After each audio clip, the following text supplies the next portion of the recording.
Eh bien, bonjour à toutes et à tous et bienvenue dans ce nouvel épisode du podcast. Et aujourd'hui, j'ai le plaisir d'accueillir Aurélien Marchesi. Salut Aurélien. Salut Johan, bon ça commence mal, ça se dit Marchesi, mais c'est de ma faute, j'aurais dû te le dire. Mince, pardon. C'est pas Bon, grave, bah, Aurélien Marchesi, petite correction. Oui, je l'ai lu à la française, tu vois. il n'y a pas de souci, j'ai l'habitude. Comment ça va? Ça va et toi? Super, impeccable, en forme. Très Est-ce que bien. je vais te poser une toute première question qui est souvent la même pour les invités. Est-ce que tu pourrais te présenter, s'il te plaît, parler de ton parcours et de ce que tu fais actuellement dans le monde du sport? Alors, donc Aurélien Marchesi, donc j'ai 41 ans, j'habite en région parisienne et bon, j'ai un parcours assez divers au niveau du sport parce que j'ai plusieurs casquettes. Disons que je pense que la raison pour laquelle je suis là, c'est parce que je suis préparateur physique. Mais je suis aussi comment dire, prof de sport dans une fac, une université parisienne, la Sorbonne Paris-Nord. Et donc, je suis responsable de la préparation physique à l'Académie du Restart, un club professionnel de Ligue 2, préparateur physique de l'équipe réserve du Red Star et préparateur physique de l'équipe, enfin la sélection nationale de Centrafrique. Ok. Et en termes de parcours, comment tu as fait pour en arriver là? Est-ce que tu as fait un cursus classique STAPS? Est-ce que tu as fait d'autres formations? Alors oui, j'ai commencé par la filière éducation et motricité parce que je suis prof de PS, mais dans le milieu universitaire. Et on va dire, c'est une transmission un peu héréditaire parce que mon père était prof de PS, il est en retraite maintenant et c'était un footballeur. Donc voilà, je fais le lien entre les deux, ces deux passions, on va dire. Et puis par rapport au foot, si tu veux, pour faire assez court, j'essaye. En tant que responsable de prépa physique dans mon université, j'avais souvent des étudiants qui venaient me voir pour des conseils, etc. Et j'avais encore pas fait grand-chose dans le foot. Et j'ai le frère d'un étudiant qui était à l'époque euh, joueur pro en Ligue 2 à Metz. En Ligue 1, pardon, en Ligue 1 à Metz, à l'époque où Metz était encore en Ligue 1. Et donc, avait besoin d'une préparation athlétique. Et donc, son frère, qui était mon étudiant, me l'a présenté. Puis, j'ai commencé comme ça, en préparation physique privée pour un joueur de foot. Après, j'ai intégré un club de division régionale en Île-de-France, à Saint-Ouen-l'Aumône, pour être plus précis. Parce qu'un de mes collègues à la fac m'avait un peu commandité sur des missions de préparation physique lorsqu'il venait à la fac avec son équipe. Et donc, il m'a proposé tout simplement de prendre en charge toute la prépa physique de son équipe. Donc, ça m'a plu. Par la suite, j'ai intégré une équipe de Ligue 1 féminine, donc qui était ici les Moulineaux. On a fait 2 saisons en Ligue 1 et une saison enfin, c'est la D1 Arkema à l'époque, et après une saison en D2 F, D2 féminine. Et après, j'ai atterri au Red Star, où on m'a donné la responsabilité de la préparation athlétique de l'académie à partir de cette saison. Ok. Comment ça se passe sur ça? Parce qu'il me semble que c'est un club qui est en plein développement, qui a grimpé un petit peu en termes de performance, etc. Toi, t'es Mhm. arrivé que cette année. Comment ça s'est manifesté un petit peu tout ça? Alors, c'est ma deuxième saison, mais c'est ma première en tant que responsable de l'académie. Enfin de la Ok. préparation physique à l'académie. Disons que alors c'est un club qui est historique parce que c'est le deuxième club le plus vieux de France après Le Havre. Donc c'est un club qui a une grande histoire. Bon, je ne vais pas rentrer dans les détails parce que je ne les connais pas particulièrement, mais en tout cas, voilà, c'est un club qui a été fondé en 1897 par Jules Rimet, qui est le fondateur aussi de la Coupe du Monde. Donc voilà, une grosse histoire, etc. Et on va dire que c'est un club qui a toujours été un peu une référence locale du club de la banlieue, on va dire, la banlieue nord parisienne notamment. Et donc moi j'ai intégré donc ce club en 2023. Et c'est un club qui voilà est amenée à se structurer encore plus davantage dans le futur, puisque on cherche à ouvrir un centre de formation sous condition que l'équipe pro se maintienne en Ligue 2. Et on leur souhaite évidemment, parce que ça débloquerait beaucoup de choses au niveau de la structure du club. Et puis, on a un bassin de recrutement qui est quand même assez énorme. OK, parcours assez enrichissant. Merci. Quelles sont tes inspirations, on va dire actuelles en termes de préparation physique? Je pense peut-être plus dans le football, mais ça peut être, aussi ailleurs. Quelles sont tes inspirations et comment tu continues un peu à te former, à te tenir, on va dire informé de ce qui se fait actuellement, dans le monde de la prépa? Alors, si tu veux, je suis pas fermé à juste au foot, en fait. J'aime bien justement, au contraire, aller voir d'autres horizons pour essayer de ramener ça dans une thématique foot pour que les joueurs que j'entraîne, que ce soit au club ou en sélection ou en privé, bénéficient comment dire, d'une prépa physique la plus enrichissante, la plus développée et la plus complète aussi. Donc j'essaye d'aller chercher des choses qui sortent un peu de l'ordinaire, mais que je trouve pertinent dans le foot. Alors, tout à l'heure, c'est vrai que tu m'as posé la question de savoir quelles étaient mes sources de certification aussi. Alors, hormis les classiques diplômes universitaires, master, STAPS, etc., j'ai passé quelques certifications qui justement m'ont aidé à enrichir ma vision de la préparation physique, notamment Oxygen Advantage. C'est une certification qui est basée sur la respiration haute performance. Donc on pourra en reparler tout à l'heure si tu veux. J'ai passé aussi une formation pratique avec Labo RNP, qui est Mmh. comment dire, un compte qui est assez connu, je pense, maintenant sur les réseaux, et qui amène une vision assez je dirais futuriste, plus ou moins, mais en tout cas complète de la préparation athlétique, notamment sur les neurosciences. Et The Health aussi, c'est un peu l'équivalent, mais au niveau anglophone, aux États-Unis. Et puis Exos, que beaucoup de gens connaissent maintenant dans le domaine. Euh, Eat Science de Martin Buchette. Par exemple, Martin Buchette, ses travaux m'intéressent beaucoup parce que je trouve que c'est très carré et puis Ouais. très, très bien agencé, on va dire. Facile à comprendre en plus. OK et oui, la Labo RNP, ils sont passés j'ai interviewé les 3 sur le podcast et D'accord, c'est bien parce que malgré leur, qu'ils sont à 3 sur Labo RNP, ils ont tous leur vision un peu différente et du coup, le fait exact. d'avoir échangé, individuellement avec chacun, c'était très très intéressant. Enrichissant. Bon, Ouais. ouais, c'est ça et c'est vrai qu'ils font une formation aussi. Bon, je l'ai pas encore passée, peut-être que je le ferai un jour parce que ça m'intéresse aussi et je trouve que c'est vachement complémentaire à ce qu'on peut faire en prépa physique, Mhm. classique, tu vois? Tout ce qui est développement des qualités physiques, quoi. Ouais, je suis entièrement d'accord parce que c'est vrai que leur principe de base, bon, j'espère que je ne vais pas dire trop de bêtises, mais leur principe de base, c'est que tout part du cerveau et ça paraît logique de dire ça, mais on a parfois tendance un peu à l'oublier. Et quand tu as un souci au niveau vestibulaire, au niveau de choses comme ça, visuelles, etc., la réponse motrice liée à ce petit défaut-là peut complètement être modifiée et pas forcément optimale. Donc, cette Mmh. réflexion sur partir d'une éventuelle défaillance à un des étages, on va dire, de l'entrée sensorielle, c'est quelque chose qui paraît très logique, mais finalement qui n'est pas forcément assez exploité, je pense, dans le domaine de la préparation physique moderne. Mmh. Est-ce que toi, de ton expérience, tu as réussi à mettre ça en place et à voir des résultats concrets avec, des joueurs?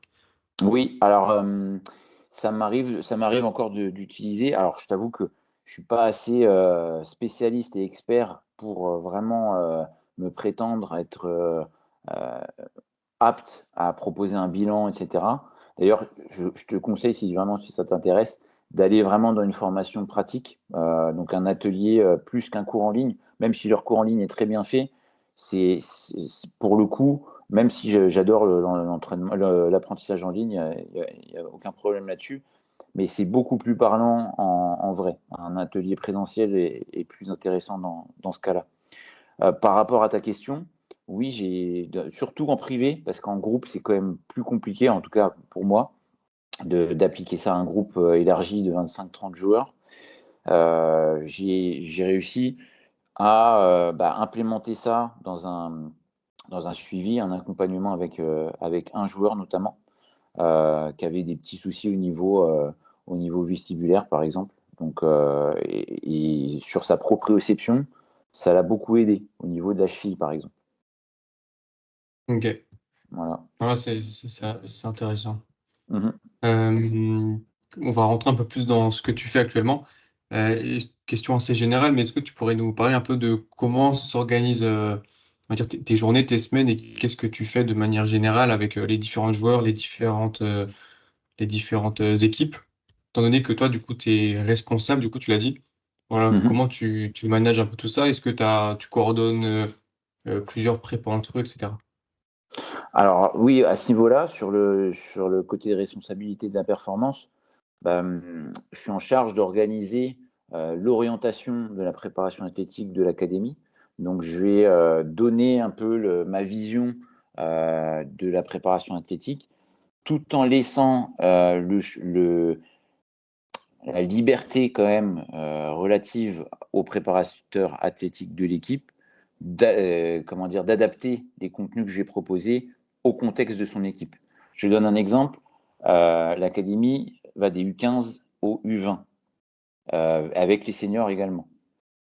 Donc, si on va très loin, je sais que dans l'équipe C, il y a un quarantenaire, par exemple. Donc, évidemment, l'écart entre un U15 et un quarantenaire, il est énorme. Il y a plus Mmh. d'une génération entre eux. Et donc forcément, j'attire l'attention du préparateur athlétique, de l'équipe, de proposer des choses différentes.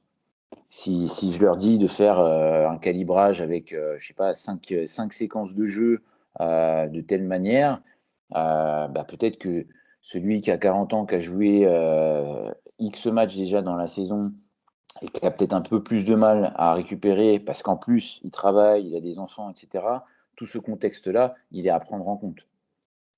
Donc, c'est pour ça que le terme de responsabilité, en tout cas à mon niveau, hein, sur cette académie, c'est assez global ce que je vais faire parce que en plus je ne suis pas à temps complet, donc je ne peux pas agir en temps réel sur toutes les catégories, mais c'est une trame globale où déjà je pense que ça permet d'orienter la prépa athlétique et puis de rationaliser un peu certains contenus, l'agencement des cycles, etc. OK, et en termes de collaboration avec le staff, est-ce que tu es en relation avec les entraîneurs, le médical et cetera? Ouais, tout à fait. Là, cette année, on, on a essayé de mettre en place une structure qu'on veut la plus professionnelle possible. Donc, grâce c'est l'avantage d'être aussi dans le milieu universitaire, j'ai pu recruter des stagiaires en STAPS qui effectuent leur stage et à qui je donne des tâches particulières, justement pour faciliter, par exemple, les processus de communication, comme les groupes WhatsApp, les choses comme ça, pour que comment dire, les staffs entre eux communiquent pour pouvoir Mmh. créer aussi des passerelles, parce que notre but à l'académie, c'est que un U15, par exemple, soit surclassé en U17, qu'un U18 monte avec les seniors, et puis qu'un senior B monte avec les pros de la Ligue 2. C'est toujours de créer des passerelles pour que chaque joueur aille à son niveau le plus optimal et alimente les plus Mmh. grandes équipes de l'académie et aussi de l'équipe pro. OK, Donc, et c donc, oui, vas-y. je termine par rapport à ça. Ah ouais. Donc, tu vois, ça permet le fait d'avoir un fonctionnement avec où on a beaucoup de groupes WhatsApp sur des domaines différents, par exemple un groupe médical avec de la réathlétisation si le cas est échéant, des groupes de passerelles entre la réserve, la B, puis la réserve, la C, etc. Ça permet de savoir un peu plus facilement où on en est sur le développement de certains joueurs, sur les performances aussi de certains joueurs, etc. Ouais, et je pense que c'est super important parce que moi, à titre personnel, je sais que j'interviens dans différentes équipes aussi. Mhm, Et comme tu l'as dit, et c'est aussi pareil pour moi, tu as un groupe médical, un groupe staff, un groupe avec les joueurs. Il suffit mhm. que tu as plusieurs équipes et le nombre de groupes, ça fait x2. Et des fois, Ouais, tu sais, as des notifications dans tous les sens et c'est sûr. des fois, tu t'y retrouves pas, quoi. Ou alors, faut vraiment prendre le temps. Mais du coup, c'est bien. T'arrives, toi, à avoir comment dire, une communication fluide malgré les différents groupes, les différentes équipes? Je pense que ça, il faut surtout déjà bien organiser le processus de communication. Donc maintenant, bon, je pense que comme 95% des clubs, on fonctionne avec WhatsApp, mais je pense que ça suffit pas non plus parce que c'est comme tu l'as dit, quand tu reçois 20 notifications, tu passes forcément à travers d'au moins une, deux, trois, voire plus, Mhm. parce que ton processus d'attention, il est pas aussi développé sur toutes, que si tu en reçois qu'une ou peu, en fait. Donc, je pense que, tu vois, par exemple, au niveau de la réathlétisation, j'ai demandé à ce qu'on crée, enfin, je les ai créés moi-même, mais des liens Drive avec, tu vois, j'ai des onglets différents pour tel joueur de telle catégorie. Il y a un onglet pour lui, enfin pour cette équipe, mais il y a une ligne pour ce joueur-là. Il a telle blessure. Il est prise en charge par tel membre du pôle médical et tel réathlétiseur. Et du coup, ça fluidifie vachement le truc. Et puis, je sais tout de suite en regardant le drive si un tel l'a pris en charge, qu'est-ce qu'il a fait, etc., où on en est. Et ça rationalise beaucoup plus les moyens de communication. C'est beaucoup plus fluide et clair. Ouais, ouais, je suis assez d'accord. Est-ce que tu utilises d'autres applications type, je sais qu'il y a OptiTrainer qui existe, Mhm. MyCoach, etc. Tu utilises aussi ce genre d'appli ou tu fonctionnes uniquement par Drive? Non, My Coach, c'est un complément, enfin, c'est même plus qu'un complément. Disons que My Coach, ça centralise énormément de choses. Ouais. Et je trouve que c'est très fiable. Alors, ça peut être chronophage aussi, si tu cherches à vraiment remplir très bien tes canevas de séance avec les exercices, etc. Je t'avoue que je perds pas trop de temps non plus à faire tous les schémas de séance, parce que comme je te l'ai dit, très chronophage.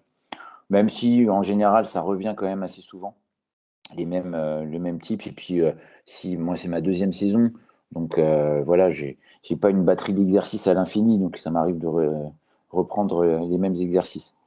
Et My Coach, c'est un grand plus, par exemple, sur les générations. Un joueur qui était chez nous, par exemple, je vais dire en U12, U13, tu peux avoir son antécédent de blessure lorsqu'il arrive en U15, U17, etc. Et donc, le fait de voir, si on voit par exemple un joueur qui a, je sais pas, qui a eu trois entorses de cheville en U13, et puis il en a eu deux en U15, et puis il en a eu quatre en U17, par exemple, bon, on va quand même se poser la question de savoir où est son problème enfin, d'où vient ce problème-là, puis peut-être agir en conséquence en prévention par rapport à une éventuelle X énième blessure sur sa cheville. C'est un exemple. Ouais, bien sûr. Mhm. Tu parlais de faire les séances, etc. T'interviens, enfin, c'est quoi les proportions entre toi, t'interviens en tant que préparateur physique et ton côté de manager? C'est quoi l'équilibre que tu as entre ces deux fonctions, si Hum, je puis dire? c'est une bonne question. Disons que prépa athlétique de l'équipe, c'est 4 fois par semaine plus un match. Donc évidemment, c'est ce qui me prend, je pense, le plus de temps.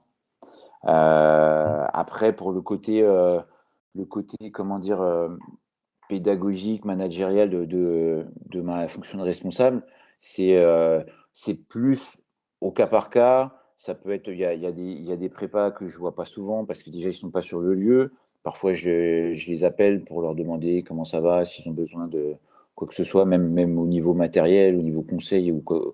J'essaie de me rendre disponible. Alors certains jouent le jeu comment dire sont très demandeurs, d'autres je les entends pas, je les vois pas. Alors c'est moi qui prends les devants parfois. Mais en général, c'est un groupe qui est plutôt sain, qui n'hésite pas à poser des questions, voilà, qui est réactif. OK. Question sur ton côté, on va dire, préparateur physique et non manager. Mhm. Comment tu gères tes séances, de prépa physique? Est-ce que tu as des sous-groupes? Est-ce que tu as une équipe entière? Et comment tu mets en place, on va dire, ta séance et comment tu l'animes au vu de ton contexte, du nombre de joueurs, du matériel que tu as et cetera? Alors, pour moi, le maître mot, quand tu as une équipe réserve qui n'est pas professionnelle, enfin, l'équipe réserve amène à avoir des joueurs professionnels, mais nos joueurs ne sont pas sous contrat. Tu te heurtes à un premier problème, c'est la gestion de groupe. C'est-à-dire que tu as entraînement le soir et du coup, la plupart de nos joueurs sont soit étudiants, soit salariés dans le privé. Donc ils arrivent un peu comme ils peuvent, avec en plus, tu rajoutes les problèmes de transport de la région parisienne. Ça peut avoir des plages horaires vraiment assez différentes entre les uns et les autres.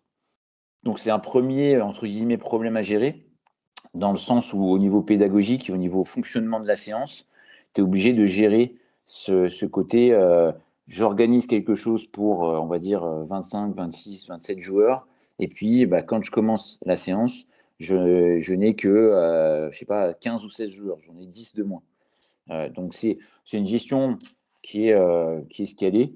Il faut juste être préparé à ça et puis s'adapter en conséquence. Je pense je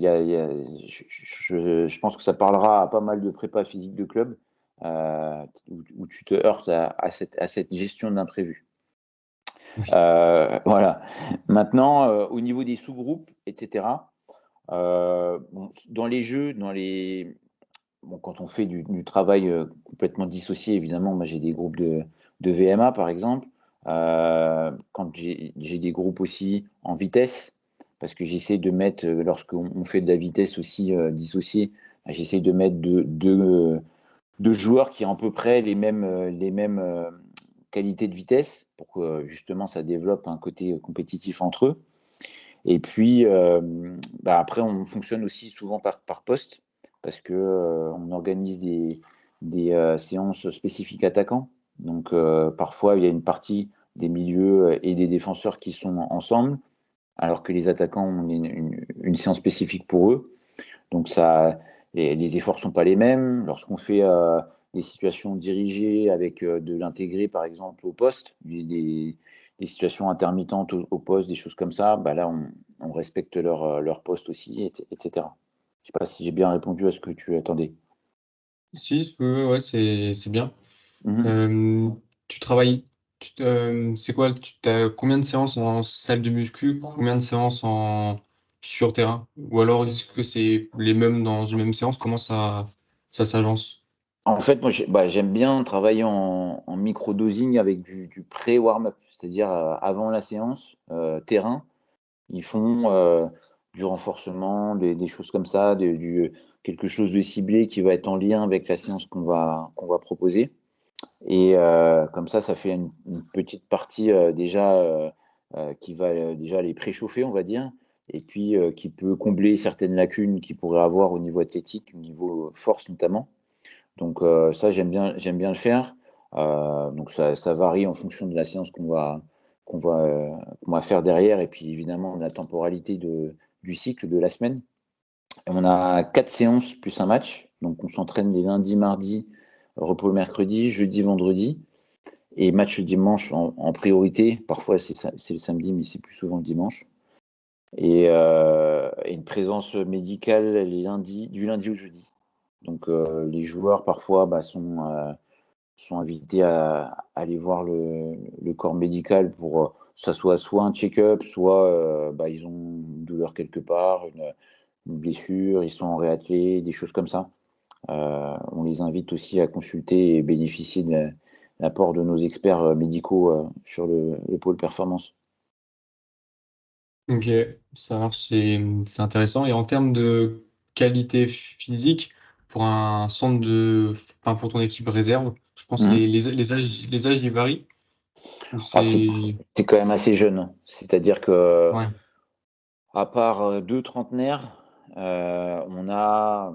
J'ai pas calculé la moyenne d'âge, mais si on est au-dessus de 21 ans, c'est maxi, quoi. C'est le plus jeune, il a 17 ans, et ouais, je dirais la moyenne d'âge, allez, entre 20 et 22 ans. ouais, donc c'est un peu comme un centre de formation? Ouais, si tu veux, c'est un peu de la post-formation, parce qu'on a déjà des Mmh. joueurs qui ont fait des centres de formation dans d'autres clubs professionnels et qui n'ont malheureusement pour eux, ils n'ont pas signé. Et donc, disons que c'est je dirais un second tremplin, parce qu'ils ont déjà bénéficié d'une formation académique, on va dire, sur le monde pro, le monde du football pro. Et la passerelle qu'il y a entre notre réserve et puis la Ligue 2, elle se fait peut-être plus facilement, je dirais, que dans un autre club. C'est un parcours un peu de la seconde chance. OK. Bon, du coup, je vais reformuler un peu ma question, mais en Mhm. termes de priorité sur les qualités physiques, c'est Oui, quoi, d'accord. Pardon. ouais, c'est quoi ton objectif à toi quand les joueurs, ils sont avec toi? Alors évidemment, il y a des besoins différents en fonction des joueurs, mais un joueur qui doit passer en Ligue 2, c'est quoi ses prérequis sur l'équipe réserve, slash centre de formation pour les plus jeunes? Bah, si tu prends justement passer de l'équipe réserve à l'équipe pro, la grande majorité des joueurs qui ont fait la bascule entre les deux, donc qui ont fait des entraînements, voire des bancs, voire des matchs avec l'équipe première, c'est l'intensité du jeu. C'est-à-dire que la grosse différence, c'est ça. Lorsque tu t'entraînes à un niveau amateur ou semi-pro, et lorsque tu t'entraînes à un niveau pro, 98% des joueurs, ils vont te dire la même chose, c'est beaucoup plus intense, tout va beaucoup plus vite, etc. Et à tous les niveaux, c'est-à-dire que même le temps de transition entre deux exercices, par exemple, entre deux situations, entre l'échauffement et la première situation, tout est managé, tout est millimétré pour que tu perdes le moins de temps possible, pour que tout soit le plus efficient possible, garder les joueurs en éveil, etc. Et moi, avec le staff, hein, je suis pas seul évidemment, c'est justement là-dessus qu'on essaye de travailler, au niveau pédagogique déjà pour que ça soit le plus efficient possible, qu'on enchaîne dans notre séance et qu'on perde le moins de temps effectif possible. Et puis évidemment en termes athlétiques, de la répétition des efforts à très haute intensité, donc beaucoup de RSA par exemple, Repeated Sprint Ability, de la vitesse, évidemment, de l'explosivité. Donc si je dois vraiment maintenant répondre à ta question, ce serait ces trois qualités-là qui m'intéressent le plus. Être capable de lire vite, prendre vite une décision, etc. Et d'ailleurs, si OK, je peux rebondir là-dessus, vas-y, euh, vas-y. comme souvent, on s'entraîne, c'est une réflexion qu'on a eue avec le coach, et comme souvent, on s'entraîne sur demi-terrain, parce qu'on partage notre terrain avec une autre catégorie, on s'est rendu compte aussi que ça influait sur nos performances et la manière dont on jouait. C'est-à-dire que quand tu as un espace un peu plus réduit pour t'entraîner, ça va favoriser une densité de joueurs un peu plus élevée. Donc, voilà, le joueur, pour faire très simple, le joueur, il va vite avoir un ou deux adversaires qui vont venir sur lui parce que la dimension du terrain veut ça. Si tu as un terrain beaucoup plus large, forcément, tu as plus d'espace et forcément, tu as un peu plus de temps pour t'organiser.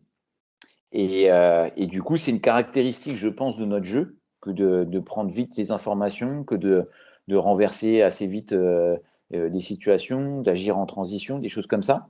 Parce que, aussi, on dit souvent, on joue comme on s'entraîne, mais c'est également l'aménagement, on va dire, du terrain qui provoque ça, dans notre cas. il y a pas des impacts, je sais pas, peut-être négatifs après quand vous jouez sur grand terrain? Ça ils Alors s'y retrouvent, relativement bien? oui, si, si, parce que, bon, bah, malgré tout, bon, on a une séance où on a le terrain entier, donc on va dire que c'est mixé dans la semaine, donc il y a pas de perte de repères par rapport à ça et puis lorsque tu fais des jeux réduits, bah, tu peux aussi adapter à avoir, pour avoir une grande longueur de terrain, par exemple, si tu veux travailler tout ce qui est, jeu dans les couloirs, des choses comme ça, heu, finalement, on arrive à retrouver, les comment dire? Les sollicitations qu'on peut retrouver sur un grand terrain. Mmh. OK. Est-ce que c'est plus intense du coup, quand tu es sur, moitié de terrain? Vous arrivez à garder une bonne intensité? Enfin, je parle pas Ouais, en termes de distance, où il y a peut-être plus de distance à parcourir quand vous êtes, sur terrain entier? ouais, moi je trouve que justement, alors c'est marrant, hein, mais tu vois quand, j'ai fait la transition entre les équipes féminines que j'ai entraînées pendant 3 ans et je suis reparti, donc au Red Star, avec la réserve. J'avais demandé, la saison dernière, bah, le premier entraînement que je faisais avec l'équipe, j'avais demandé au coach: «Si ça ne te dérange pas, j'aimerais bien juste observer pour voir un peu, bah, déjà comment vous fonctionnez, puis, ce que je peux apporter et comment je peux m'organiser par rapport aux conditions qu'on me donne». Et en fait, là où ça m'a marqué, c'est l'intensité qui était produite. C'est que, alors c'est pas pour dénigrer le foot féminin, loin de là, hein, parce que je crache pas dessus parce que j'ai travaillé dans ce monde et puis j'ai apprécié mes années, là-dedans. Mais l'intensité produite, elle était vraiment très, très importante et quand tu le vois, il y a beaucoup de gens qui viennent voir nos entraînements, même avec la réserve et qui disent, «Waouh, même des joueurs qui ont joué voilà, dans des grosses équipes, même qui ont eu une petite carrière pro, par exemple, ils nous félicitent, on va dire, là-dessus parce qu'on arrive à mettre beaucoup d'intensité dans nos entraînements. Et je pense que c'est OK. une de nos forces également. OK, et du coup, j'imagine qu'il y a des entraînements de foot très intenses, des entraînements de prépa physique, relativement intenses aussi, et comment tu t'y prends pour, gérer tout ce qui va être charge d'entraînement, l'état de forme des joueurs? Gérer cette charge pour éviter quand même, d'avoir un surmenage sur les joueurs. Qu'est-ce que tu as pu mettre en place? Comment tu gères tout ça? Alors, bah, justement, on parlait de My Coach. Bah, c'est vraiment une aide, très appréciable et puis, j'ai la chance d'avoir un super data analyst que j'ai recruté, Vianney, Mmh. Vianney que tu connais, Amirati, Oui. heu, qui nous aide beaucoup sur, justement le fait d'alerter sur, un éventuel joueur qui aurait, bah, des signes de surentraînement, par exemple, des signes de grosse fatigue, des choses comme ça. Ou de désentraînement aussi, bon c'est un peu plus rare quand même, mais tu vois si par exemple un joueur qui, pour X raison, ne peut pas venir à un entraînement ou 2 dans la semaine, bah, ça pourrait être aussi, un facteur aggravant de blessure. Donc pour répondre, MyCoach aide beaucoup, Vianney en tant que data analyst aide beaucoup aussi et puis surtout, bah, le questionnement aussi. Heu, j'adore la data, je trouve que c'est quelque chose qui aide beaucoup à la prise de décision, mais le côté humain, il y a des choses qu'on ne peut pas, quantifier facilement.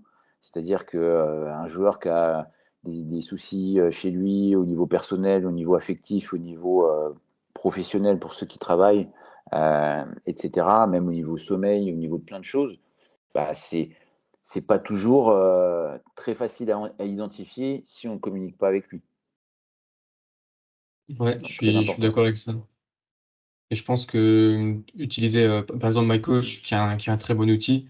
Je Mmh. pense que si tu as une donnée sur MyCoach, une donnée avec, ce que tu as, avec Vianney, tu questionnes le joueur, ça valide ce qui a été vu sur les datas. Parce qu'après les datas, ça reste, des datas, mais peut-être que des fois, tout va bien, ou justement peut-être que ça va mal, mais les datas disent le contraire. Mais Bien sûr, quand tout coïncide, tu peux supposer être dans la «vérité» entre guillemets, quoi. mais exactement. Disons que je pense que ça te permet de rationaliser, des choses qui ne le sont pas forcément au départ, mais ça te permet aussi de, bah, Bah, l'individualisation, c'est ça aussi. C'est-à-dire que si tu prends tout le monde, bon, bah, ils sont tous à RPE 5, et cetera, sur toute ta semaine. Déjà, ça n'arrive jamais. Mais tu dois aussi être capable de prendre en compte le contexte de chacun, en fonction de ce qu'ils vivent aussi au quotidien en dehors du foot. Et, et on a la chance aussi de travailler avec un préparateur mental, Laurent Idria, qui est très compétent, très qualifié, notamment au niveau du foot. Et ça peut aussi permettre de s'il y a un joueur qui est un petit peu en dessous, de lui confier des joueurs, confier quelques individualités pour qu'il essaye de voir comment il pourrait aider le joueur en particulier. Ouais. Tu parlais d'individualisation. Comment toi, enfin, dans quelle mesure tu individualises les séances, etc., dans le foot qui est un sport collectif? Alors, il y a plein de domaines d'individualisation Oui. que tu pourrais prendre. Et est-ce que tu penses que individualiser serait une bonne idée? Parce que Alors, trop individualiser, je pense que c'est pas non plus ce qu'il y a peut-être de mieux. Enfin, j'ai mes petits arguments, mais pour en parler après. on va en discuter, ouais. Donc, oui, je suis d'accord avec toi. Enfin, je pense que ta deuxième phrase m'amène à penser que, en effet, ça peut un peu, pas tuer, mais moins, un peu affecter la dynamique de groupe, le fait de trop individualiser. Ça peut Ouais. être le cas. Je suis d'accord, par exemple, sur tout ce qui est, euh, comment dire, sur les jeux réduits, par exemple. Sur les jeux réduits, si tu veux, par exemple, travailler sur de la PMA, tu vois, du renforcement de la puissance maximale aérobie, est-ce que tu prends, si on prend un 3 contre 3, est-ce que tu prends trois joueurs qui ont la même VMA ou en tout cas les mêmes qualités physiques à ce niveau-là, ou est-ce que tu prends un qui a voilà, des qualités physiques un peu moyennes à ce niveau-là, un autre qui a une VMA un peu limité, puis un autre avec une grosse VMA. Finalement, est-ce que c'est bénéfique pour les trois? C'est une réflexion, hein. J'y pense pas forcément, parce que pour moi, ça doit être aussi de la cohésion opérationnelle. Si tu veux, il faut créer ça. Euh, je préfère me détacher un petit peu de leur qualité intrinsèque, je parle pour le même jeu réduit, mais avoir deux joueurs qui jouent pas forcément ensemble pour créer d'autres adaptations, que ça soit sur créer des automatismes entre eux, sur la communication, sur plein de choses. Pour moi, dans ce sens-là, l'individualisation, elle est peut-être plus importante là, elle sera plus bénéfique que si on résume juste en termes de valeur, de data, etc. Ouais, Donc, je te rejoins là-dessus. Ouais. merci. Et voilà. Du coup, je serais plus sensible à mettre, par exemple, un jeune joueur qui, qui montre un peu des signaux de je suis pas trop confiant sur le terrain ou je prends pas beaucoup d'initiative, avec un joueur plus expérimenté ou au moins qui met de la voix, etc., pour qu'il se fasse driver par lui. Et je pense que ça a plus d'impact. Et c'est un peu aussi la façon dont on gère l'équipe de la réserve. C'est qu'on a quelques joueurs expérimentés qui sont un petit peu plus âgés que les autres et qui ont une expérience assez importante. Et du coup, la dynamique de groupe, elle est facilitée aussi grâce à ces joueurs-là.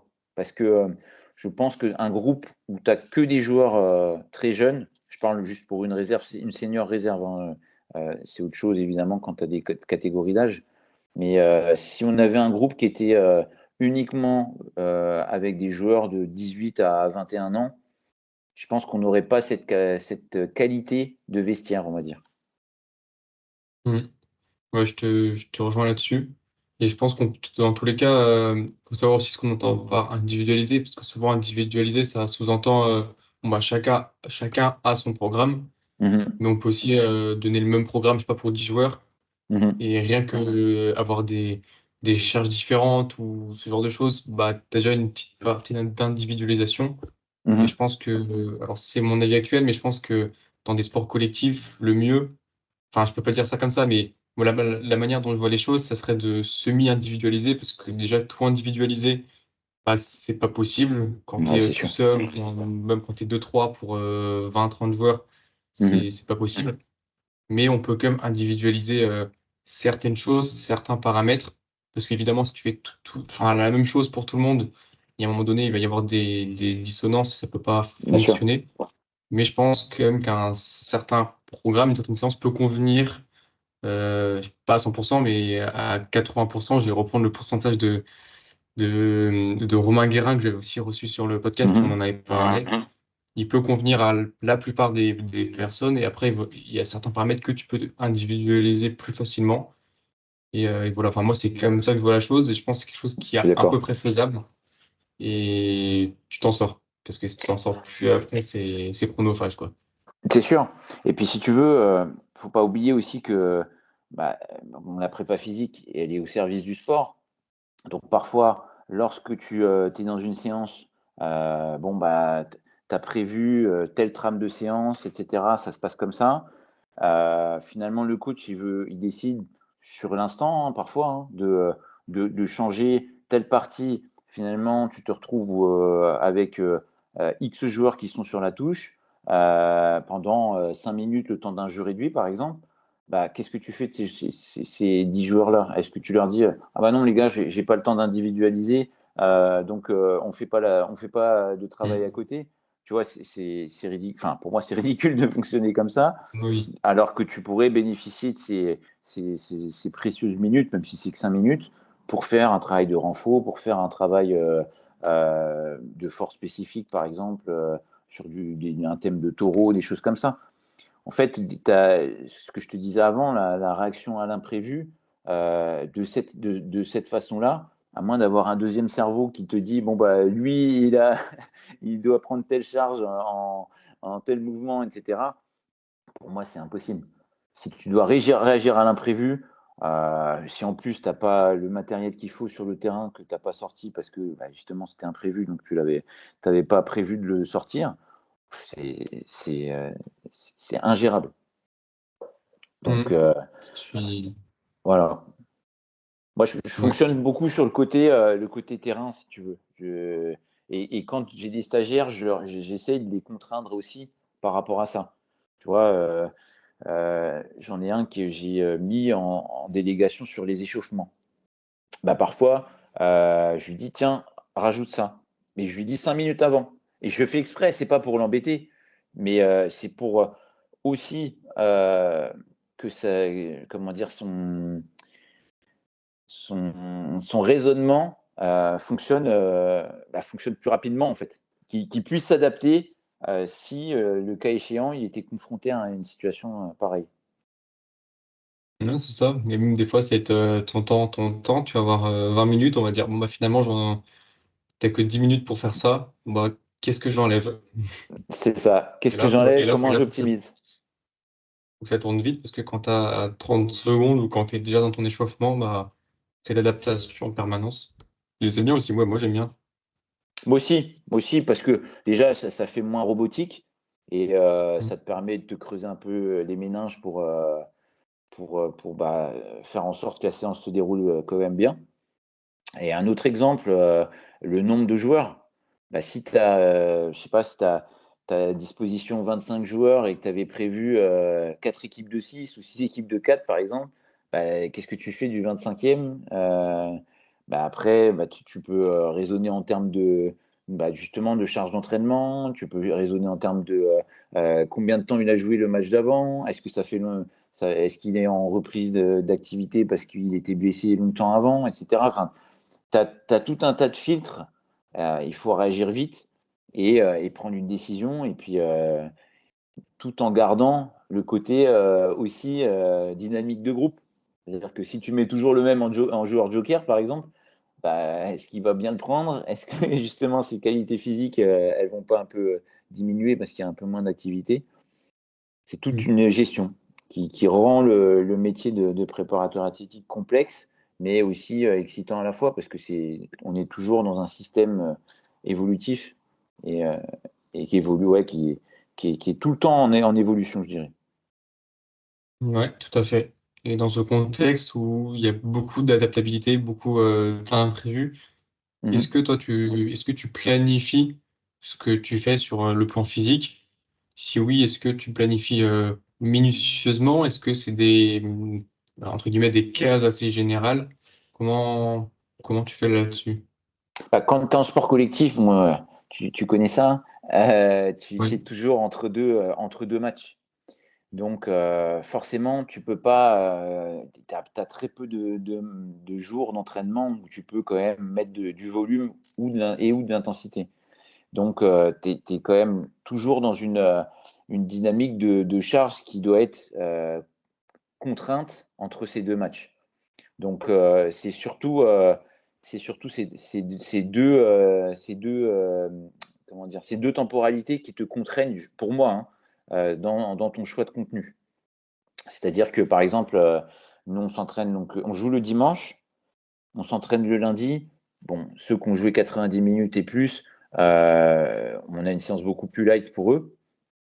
Mais le mardi, par exemple, il y a beaucoup de théoriciens de la prépa physique qui disent bah, J plus 2, on met off aussi. Toute l'équipe doit récupérer. Mais nous, de par nos contraintes organisationnelles de structure, tout simplement d'accueil, on ne peut pas s'entraîner le mercredi parce qu'il y a beaucoup de catégories jeunes qui le font. Donc les terrains sont occupés. Donc ça voudrait dire que si on ne s'entraînait pas le lundi, pas le mardi, on n'aurait que le jeudi et le vendredi pour s'entraîner, pour préparer le match le dimanche. Donc ce serait une aberration que de rien faire ces 2 jours-là, tu vois. Mm. Donc on adapte notre manière de s'entraîner par rapport à ces 2 matchs, par rapport aussi au filtre de la structure. C'est en cela que je m'adapte en fait. C'est-à-dire que tu vois, le mardi, pour moi, ça va plus être un jour force, même si on sait que la théorie fait que les études scientifiques montrent que à 48 heures après le match, on n'a pas encore retrouvé 100% de sa fraîcheur neuromusculaire.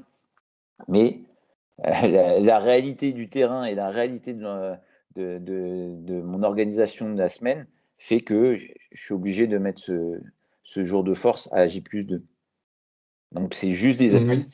tu vois, c'est des adaptations, même dans les distances de jeu réduit, par exemple, dans les distances de jeu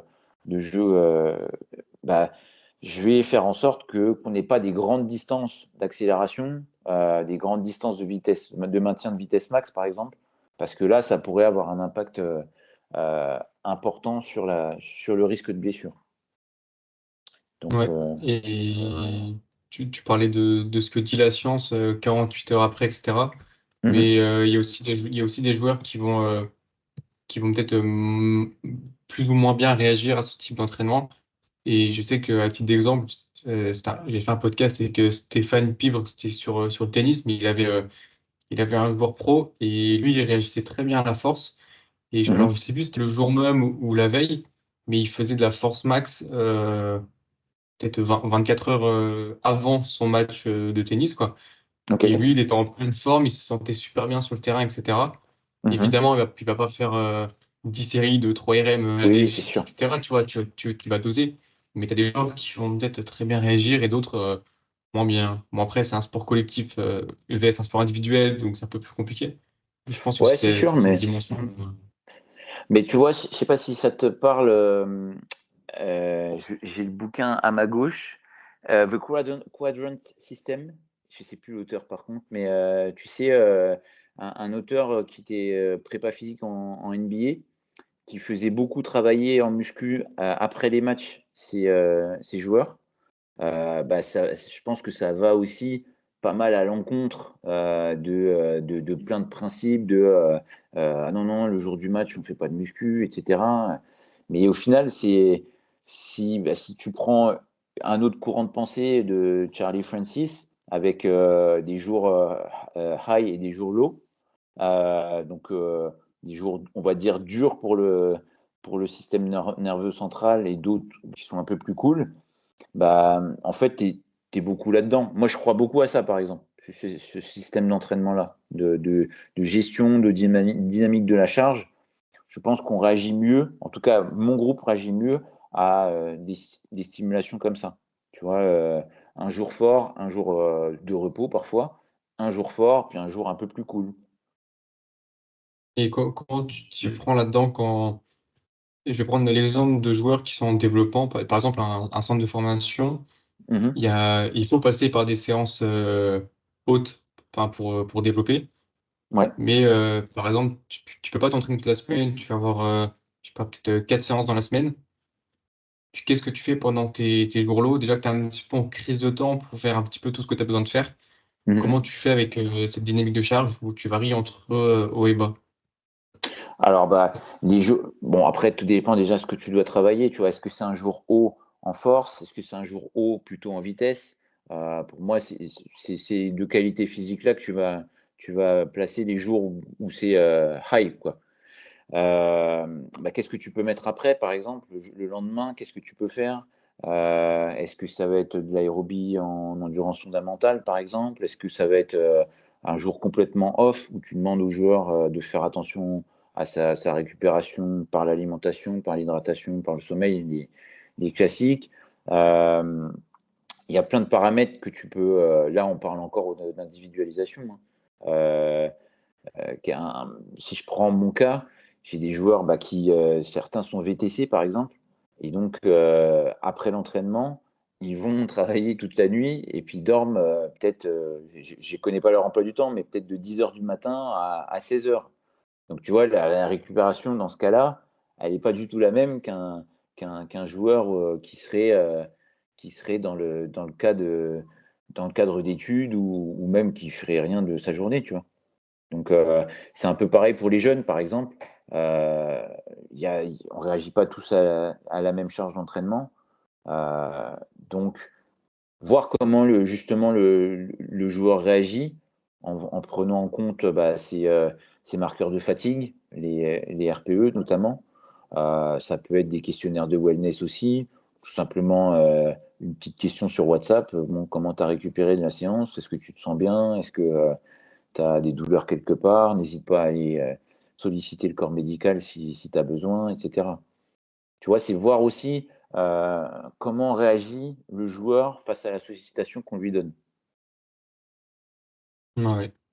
Tu vois, je pense qu'il y a pas réellement de vérité, en fait. Plus, tu vois, plus j'avance dans mes recherches et ma pratique de la préparation physique, moins j'ai l'impression de savoir deux choses parce que tout ce qu'on t'apprend, on va dire dans les bouquins, où on va te dire, bah tiens, fais ça, puis à telle temporalité, tu fais plutôt ça, etc. Alors ça te donne un cadre de travail, ça te donne un canevas de séances ou de semaines qui est intéressant. Mais est-ce que c'est une vérité générale? Est-ce que c'est pas au détriment de former d'autres potentiels? Est-ce qu'il n'y a pas d'autres solutions possibles? Tu vois, en exemple, j'ai une étude je crois que c'est Tom Doucher qui avait fait, je ne sais pas si ça te parle. Alors, il me semble alors je ne vais pas dire de bêtises, mais il était au Paris FC. Et par exemple, il avait renversé un petit peu la structure d'un microcycle d'une semaine en fonction tu vois, comme le veut la périodisation tactique classique. Tu commences par la force, après tu fais de la répétition d'effort, d'endurance, puis tu passes par de la vitesse, puis à J-1, tu es sur de l'activation. Bah, lui, il avait inversé les jours, je crois, si je ne dis pas de bêtises, les jours force et les jours endurance. Et au Mmh. final, il s'est rendu compte qu'il y avait bah, d'aussi bonnes réponses aux entraînements avec ce modèle inversé qu'avec le modèle, on va dire, traditionnel. Voire parfois, c'était même meilleur. Donc, si on veut, je ne dis pas que toute théorie est à remettre en question, mais en fonction du contexte que tu as, des joueurs que tu as, du matériel que tu as, de tout un tas de trucs, tu peux, euh, tu peux briser un peu des croyances établies. Bah, oui, Mm. c'est rien n'est vrai en fait. Enfin, je pense on apprend des bases, mais il y a un moment donné, faut s'adapter, faut tester, faut voir ce qui marche sur le joueur. Après, en sport collectif, c'est différent. Enfin, Bien sûr. Parce que Il y tu as aussi, a t'as aussi parfois un filtre je te dis, des croyances établies, des mythes aussi sur l'entraînement. Par exemple, si on prend le domaine de la musculation, tu vas avoir certains coachs, encore maintenant, enfin, voilà, j'ai déjà entendu de ah non, non, la muscu, ça risque de blesser mes joueurs. Alors, tout risque de blesser les joueurs. Tu fais des sprints à froid, tu risques de te blesser. Tu fais un jeu réduit, tu risques une entorse de cheville. Enfin, voilà, tu vois de quoi je parle. Et évidemment, si la blessure, on sait comment elle arrive. Moins tu pratiques ou tu exposes ton joueur au type de sollicitation qu'il risque de rencontrer en match, plus tu l'exposes à des blessures. Donc, si tu ouais. coupes complètement toute sollicitation neuromusculaire, même dissociée, c'est là où tu risques énormément de blessures, je pense. Donc, Ouais. voilà, il y a des. Et puis, tu as aussi des, comment dire, des tempéraments, tu vois. Bon, maintenant, tous les coachs veulent des séances intégrées à 100%. Ah, moi, je veux que du ballon. Au Barça, ils font que du ballon. Je veux que du ballon. Alors déjà, tu te rends compte qu'au Barça, ils font pas que du ballon. Tu les vois aussi en salle de muscu. Et, euh, et puis, je pense que c'est nécessaire de faire les deux. Et, euh, et que de l'intégrer à 100%, ça reste quelque chose qui est pour moi limité sur certaines qualités physiques. Donc c'est bien Mm. d'avoir ce recul aussi et pas être dans un dogme où le foot ça se joue avec du ballon, donc on fait que du ballon. Pour moi, c'est trop arriéré de penser comme ça. Oui, c'est comme dans un sport de raquette, je vais améliorer mon coup droit en tennis, je vais prendre une poulie et Voilà, je vais faire exactement. un coup droit, tu vois. Ou alors je Ouais, vais c'est sûr. boxer avec des haltères, tu vois. Enfin, c'est. Ouais, on s'est compris. Ouais, ouais, c'est sûr. Ouais, c'est Ou compris. je suis d'accord avec toi. Tu vois, j'ai déjà vu aussi, je reviens sur le foot à chaque fois, mais des mecs qui mettaient un élastique au niveau de leurs jambes et puis ils simulaient une frappe où ils frappaient justement en étant retenus par un élastique. Mais toute la fluidité du mouvement, la logique du mouvement, elle est plus du tout la même en fait. Même si En j'adore fait, le travail avec élastique. ouais, tu peux dégrader, à terme, ça peut dégrader ton geste initial. Donc, Exactement. Ouais, ouais, ouais. Puis ce serait trop facile. À ce moment-là, tu prends, enfin voilà quoi, tu as compris, mais c'est pas cohérent. ouais. Et même dans. J'ai oublié ce que je voulais dire.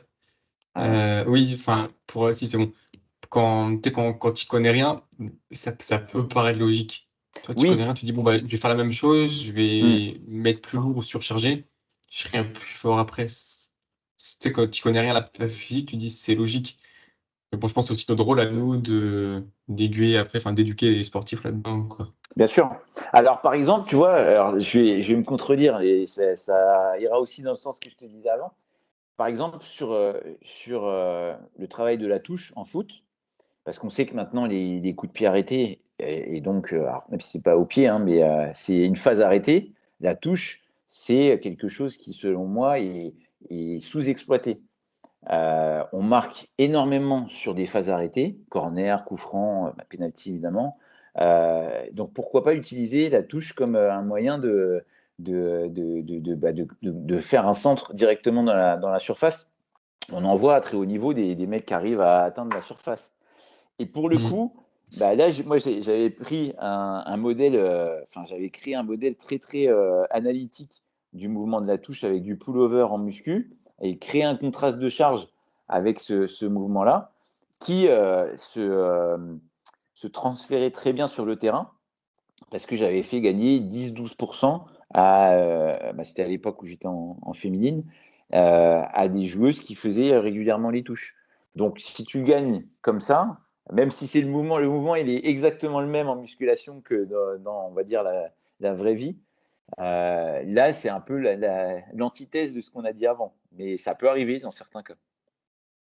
Ouais, mais ça va, c'est logique et c'est moins. La touche, c'est comme si c'était un ancien medicine ball finalement. T'as les anciens Exactement. medicine ball Ouais, ouais. qui se font comme ça. Mhm. Moi, je l'utilise à un titre d'exemple. Donc, c'est justifié, c'est cohérent. Donc, ça pose moins de problèmes. Parce que c'est plus analytique aussi. Disons Mm. comme tu l'as dit, c'est un mouvement voilà, qui est, je dirais presque une habileté fermée. Quoi. Tu es dans un axe, après tu sais où tu dois viser, mais ça n'a rien à voir avec un geste de tir, par exemple, où tu dois t'adapter à la présence d'un défenseur, l'état du terrain, etc. Ouais, carrément. J'avais une question complètement différente de ce qu'on vient de parler, mais on voit pas mal de personnes qui mettent en avant, notamment des fois sur les réseaux sociaux, l'entraînement des footballeurs, comme Mhm. quoi ça s'entraîne pas bien, ça s'entraîne sur beaux yeux et que ça fait des trucs comme ça. Je pense à dû voir des trucs tourner. Ouais, ouais. J'ai même posé la même question à Frédéric Gacon dans le podcast précédent. J'aimerais Mhm. avoir ton avis là-dessus. Est-ce que c'est vraiment ce qui se fait dans les clubs pros, s'entraîner sur Bosu, s'entraîner entre guillemets pas très intensément, ou alors c'est juste le reflet de certaines personnes qui mettent ça en avant et c'est pas du tout la réalité. Bon, du coup, je me suis fait mon avis là-dessus, mais je trouve intéressant d'avoir ton point de vue là-dessus.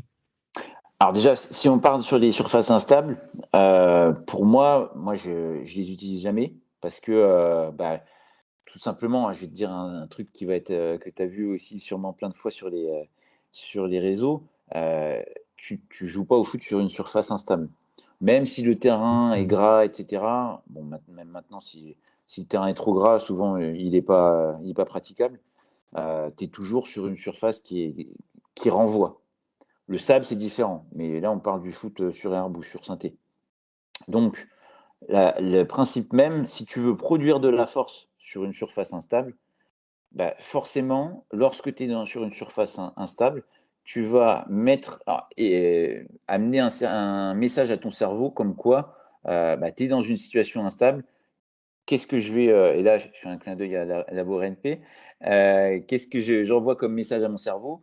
J'assure déjà ma survie, donc mon équilibre, donc je mets en activité mon système vestibulaire et proprioceptif parce que je veux déjà assurer mon équilibre. La production de force se fera après. Ce sera secondaire.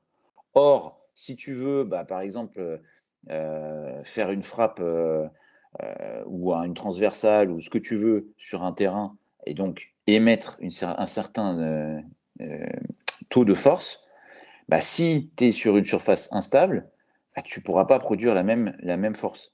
Donc, si tu veux renforcer tes muscles, quels qu'ils soient, si tu veux assurer de la prévention de blessures par la force, pour moi, être sur une surface instable, ça n'a pas lieu d'être.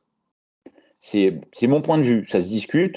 J'ai discuté avec pas mal de gens, il y en a qui étaient clairement contre, d'autres que je pense que c'est le débat qui anime le plus les préparateurs athlétiques.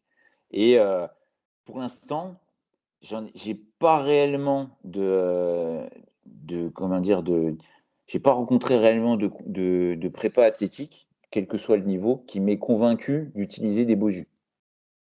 Donc ça, c'était, je sais pas si ça a bien répondu à la question, enfin ce que tu attendais.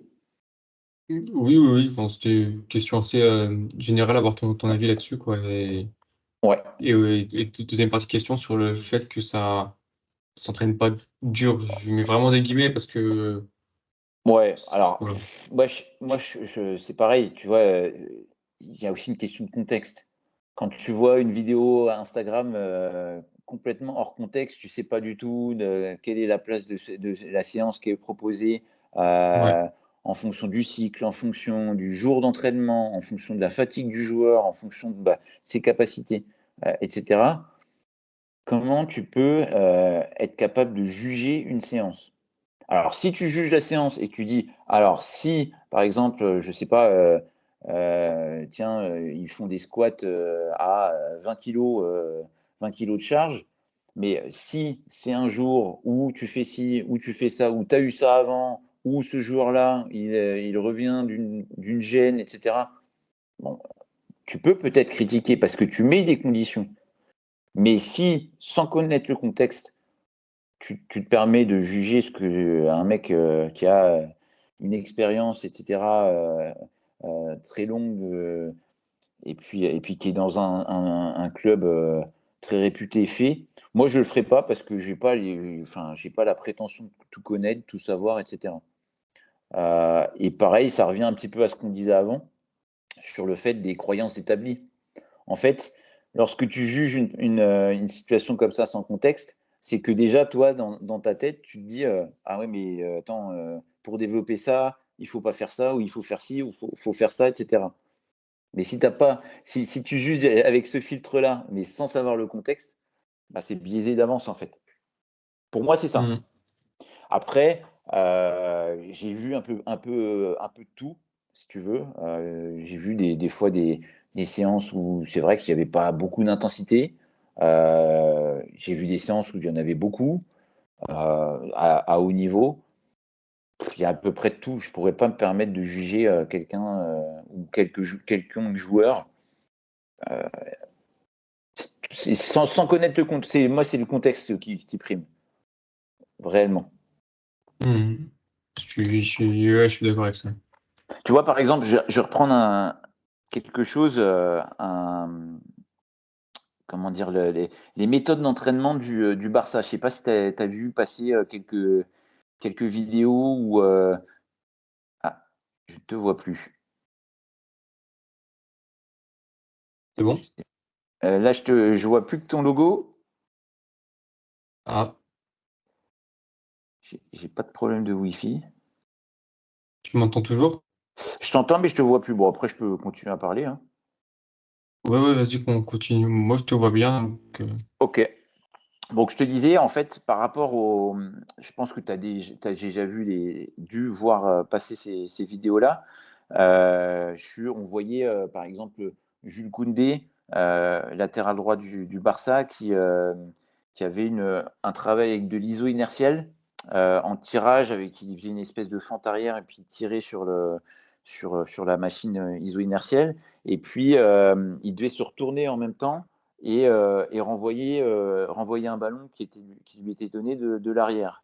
Et puis, de temps en temps, il avait une autre sollicitation où on lui envoyait un ballon plutôt de trois quarts face, on va dire, puis il devait faire une tête.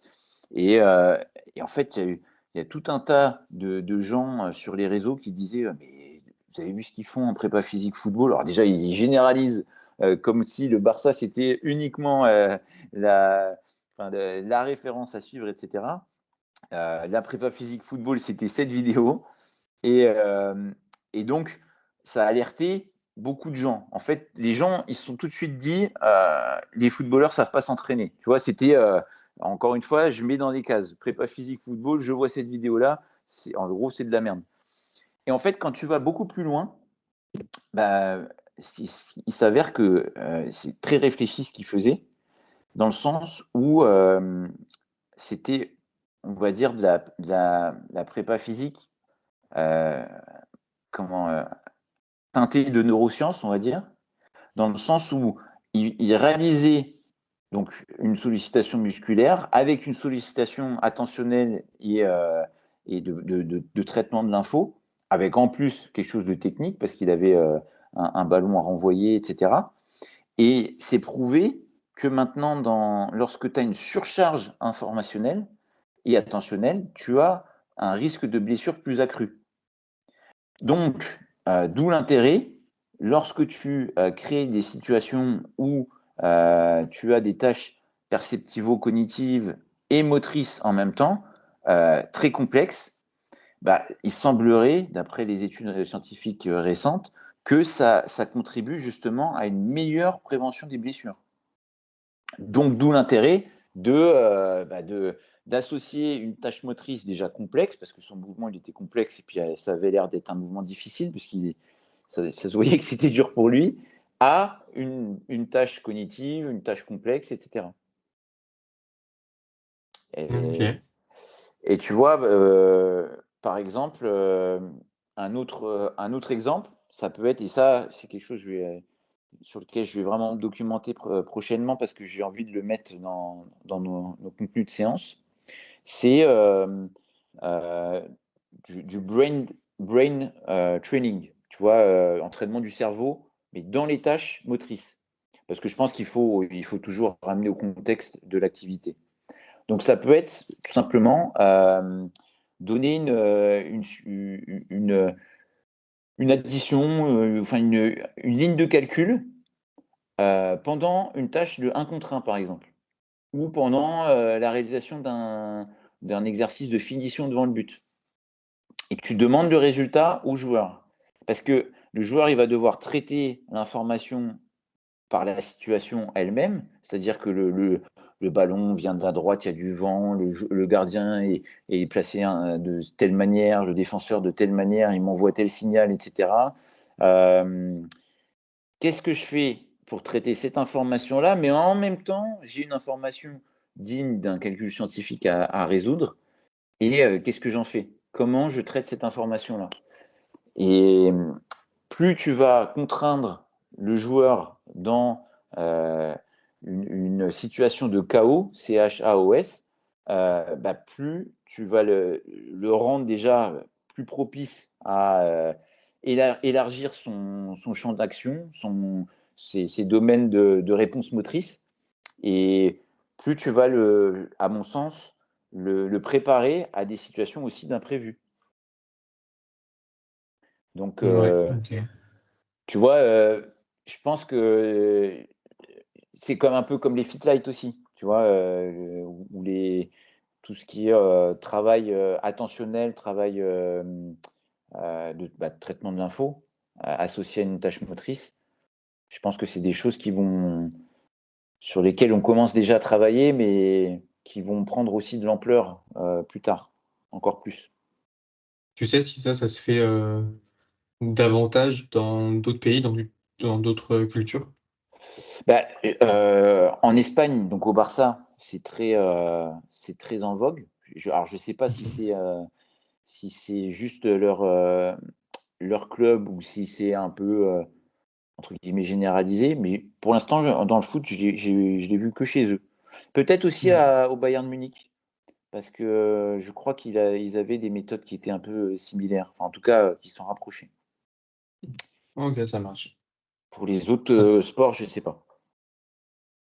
OK. Bon, c'est intéressant, c'est un sujet Mmh. à creuser davantage. On arrive sur la fin du podcast. J'ai 2 dernières, questions pour toi. Je vais OK, les poser en une parce que c'est la même, mais dans 2 contextes, différents. OK. Non, c'est question assez simple, mais quel conseil et quel message tu aimerais faire passer à des footballeurs qui souhaiteraient, performer au plus haut niveau? Et pareil, quel, conseil et quel message tu aimerais faire passer à des entraîneurs ou des prépas physiques qui aimeraient développer leurs compétences et éventuellement, travailler avec des sportifs pros ou un club pro? OK. Alors du point de vue joueur, heu, on dit souvent que les footballeurs sont feignants, c'est vrai que beaucoup le sont. Alors je parle pas uniquement du côté athlétique, mais aussi du côté, hygiène de vie, du côté, même, hem, études et ouverture d'esprit vis-à-vis de leur sport. Par exemple, tu vois, moi si j'étais footballeur à cette époque-là, je, je sais pas, on va dire, je suis latéral droit. Je vais regarder comment jouent les meilleurs latéraux droits du monde pour, alors pas forcément copier bêtement ce qu'ils font, hein, mais pour analyser. Alors là, bon, c'est peut-être avec le filtre aussi du prépa physique, mais pour analyser comment ils vont se déplacer, quelles informations ils vont prendre en compte, quelles sont leurs qualités physiques, qu'est-ce qui me sépare d'eux en fait, tu vois. Même si, encore une fois, voilà, pour le citer, Jules Koundé, il fonctionne de la sorte. Un autre latéral droit, il va fonctionner autrement, etc. On peut pas, voilà, le poste de latéral droit, il y a aussi une personne derrière. Donc voilà, pour moi déjà, régler ces problèmes-là, d'être au top au niveau des exigences du poste auquel je joue. Euh, Deuxième chose, l'hygiène de vie. Donc, bien s'alimenter, bien s'hydrater, pas uniquement qu'avec de l'eau. Me faire accompagner pour être le plus efficient possible dans tous ces processus. Et puis, bien dormir, par exemple. Développer ma culture football. Pour résumer un peu par rapport à un jeune joueur, je pense que c'est ça que je conseillerais. Et par rapport aux jeunes prépa physique ou coach, je vais pas te dire la même chose, mais Ça continuer peut se à, rejoindre. ouais, ça peut se rejoindre. Continuer à apprendre, toujours. Parce que le corps humain, il est tellement complexe que on a des découvertes récentes qui peuvent contredire ce qui se disait 20 ou 30 ans avant. Parfois, les contenus dans des formations universitaires sont pas toujours actualisés. Donc, il suffit qu'un prof qui t'a enseigné tel truc, ça soit vrai quand lui, il a été athlète ou quand il a reçu sa formation, puis que ça soit plus du tout le cas, ou en tout cas dans une moindre mesure.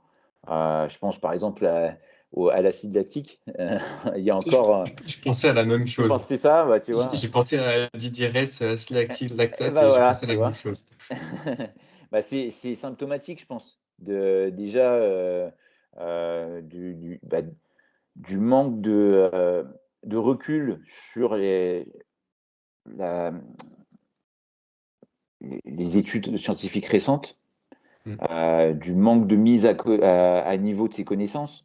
Et c'est dommage parce que si tu dois transmettre un contenu, si tu dois et former des gens, autant le premier à former, c'est toi déjà. Tu vois, donc il y a ça. Et d'être curieux, être curieux sur ce qui se fait dans d'autres sports, ce qui se fait voilà, au plus haut niveau évidemment aussi, parce que ça reste une référence. Même si tout n'est pas forcément bon, euh, je pense que au moins de se faire l'œil en fait, d'aller voir comment s'entraînent des athlètes d'athlétisme, comment s'entraînent des rugbyman, comment s'entraînent des handballeurs. Je parle évidemment, là, c'est un peu teinté sport co, mais ça reste un peu. Les qualités physiques sont pas forcément très très éloignées hein, finalement. Et, hum, et puis, je voulais rajouter un truc sur les jeunes prépas, bah oui, se former tout simplement. Et ah oui, voilà, c'est ça. Pour moi, ça a été un peu peut-être le fil rouge de notre podcast, mais s'adapter à l'imprévu. Si, si tu restes Ouais. toujours dans ton confort, et j'ai connu des gars comme ça, entraîneurs ou prépa physique, qui étaient complètement bouleversés si, par exemple, ils avaient que 4 minutes au lieu de 6, tu vois. Et, Mm. euh, et j'exagère, mais voilà, c'est des choses qui arrivent, je ne vais pas dire tous les jours, mais presque. Comment tu t'adaptes et comment tu te mets vite en, en branle-bas de combat intellectuel pour fournir le meilleur contenu avec les conditions que tu as, que ce soit matériel, temporel, humaine, etc. Donc, ce seraient Ok. mes conseils pour la jeune génération. Ça on, les marche. voit, on les voit, mes cheveux blancs, là. Un petit peu, un petit peu. Il y en a pas trop, il y en a pas trop. Ça va, merci, t'es sympa. Ok. Écoute, on arrive sur la fin du podcast. Je te laisse le mot de la fin, si tu veux rajouter une dernière fois. Eh ben, écoute, Johan, déjà, merci pour l'invitation et puis le dialogue le débat qui était riche. C'est quelque chose que j'adore faire. Et encore une fois, je pense que je ne détiens pas là du tout la vérité, tout est discutable. Et voilà, j'attends des commentaires sous le podcast qui arrive. Et voilà. Donc, si jamais vous voulez débattre ou quoi que ce soit, je reste ouvert. Et merci encore pour l'invitation. Avec grand plaisir. J'ai passé aussi un très bon échange avec toi. Donc, merci à toi d'avoir pris le temps d'intervenir sur le podcast. C'est gentil. Voilà, c'était enrichissant. J'espère que ça va amener des pistes de réflexion, bien que Pourquoi évidemment pas? tout est contextuel. Évidemment, ça, je pense, je le dis dans peut-être tous les podcasts, mais C'est tout est sûr. contextuel. Il n'y a pas de vérité. Mais tant que ça Ça amène des pistes dépend. de réflexion, ça dépend. Voilà, ça Voilà, c'est dépend. ça. Exactement. Voilà. Encore merci Aurélien. Et Merci à puis toi, Johan. pour tous les auditeurs, je vous dis à bientôt pour un nouveau podcast. Salut à tous. Salut, Johan. J'espère que cet épisode vous a plu. Si c'est le cas, je vous invite à vous abonner, partager l'épisode et laisser une évaluation au podcast. N'hésitez pas à me faire des retours en commentaire pour faire évoluer le podcast. Vous pouvez retrouver le podcast ainsi que l'invité sur les réseaux avec les informations en description. Merci pour votre écoute et je vous dis à bientôt pour un nouvel épisode.